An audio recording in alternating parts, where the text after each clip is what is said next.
Do you remember that weekend tradition back in the day? It often started with the Sunday paper landing on the front porch like a fire log. Then maybe your mom and a neighbor would take up a position at the kitchen table and hastily hack away at the coupon section like Edward Scissorhands in preparation for the weekend grocery run. Then you headed to the store and the kids would bumble up and down the aisle, snatching at those little red coupon dispensers offering 20% off Frosted Flakes or Tide for anybody who walked by. That's how people used to manually stretch the family dollar. Then the internet happened. Coupons became digital, arriving in your inbox as printable PDF. Then grocery stores introduced the loyalty programs that saved you a few cents here and there in exchange for some personal information and a membership. After a while, marketing got smarter and businesses would offer you coupons or promos based on things that you actually bought. It was convenient and helpful, but we've come a long way since Bloody Mary-fueled couponing parties. Those loyal proximity dispensers have been replaced with algorithms that know you better than the friendly cashier or neighborhood pharmacist ever did. Today, it's not so much about saving money for the customer. The system determines your cart totals not by how many coupons or loyalty points you can scrounge up, but by your behavior. Welcome to surveillance shopping. It's 2026, and Big Brother isn't some abstract entity hiding in the shadows anymore. He's in aisle 7. Thanks for stopping by NPC Overrider, where we challenge mainstream source code to develop independent thought, one user story at a time. Grab a cart, and let's check out the latest programming. Block 1. What is surveillance pricing?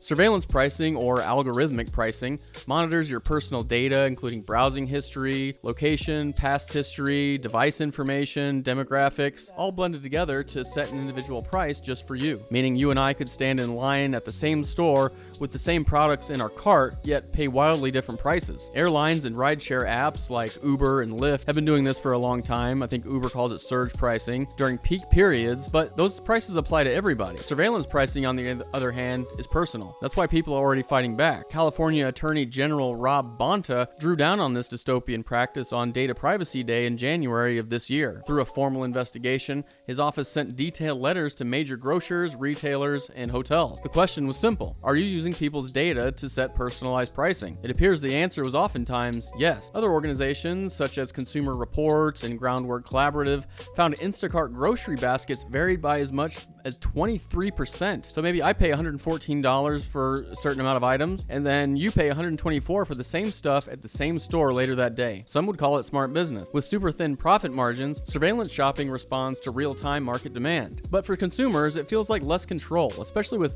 no real disclosure or opt-out option as to why eggs jumped $1 from last week. For those with strict finances, surveillance pricing doesn't exactly help with the grocery budget. AG Bonta warned that these practices may undermine consumer trust, unfairly raise prices, and violate the California Consumer Privacy Act. These are no longer tinfoil concerns for everyday Americans. It's the realization that the machine now decides what's fair. Block 2. Loyalty programs and secret shopper profiles.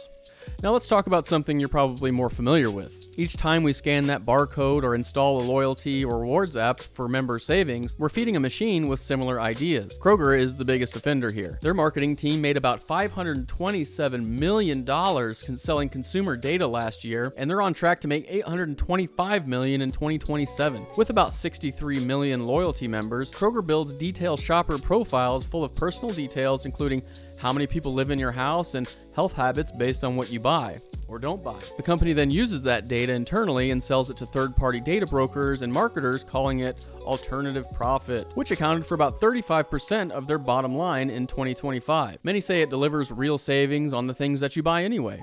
But there's a dark side. You're not just a customer anymore. You're a walking, talking data set that generates profit for places like Kroger, and you don't even know it. Block 3, facial recognition. Now, if you're like me, you probably assume that you're on camera every time you walk into a grocery store or leave the house for that matter. But simple surveillance is a thing of the past. Today, AI-integrated cameras not only see your face, but convert your mug into a data point that can be used in many ways. In recent years, grocery chains like Wegmans, among others, expanded these facial recognition practices. You walk through the automatic doors, maybe past a small disclaimer notice that nobody sees, where the system then scans your face and then checks against a naughty list. Wegmans says that the practice is limited to high-risk stores to protect customers and employees. Of course, theft is a major concern, which impacts consumer pricing, but people depend on grocery stores to survive, so consent for these practices feels forced. Your biometric data sits in a database indefinitely, sold to data brokers, susceptible to hacks, breaches, or used in ways that you would never guess. Final patch. the broader ties. While we argue the privacy concerns here, many will seize the opportunity to blame capitalism. Communists and socialist supporters call surveillance pricing, loyalty profiles, and facial scans features of a system seeking to drain every last drop of data for profit. What used to be a weekend grocery run evolved into raw material for corporate extraction, similar to how the Industrial Revolution consumed labor. Pro-capitalists would see it differently.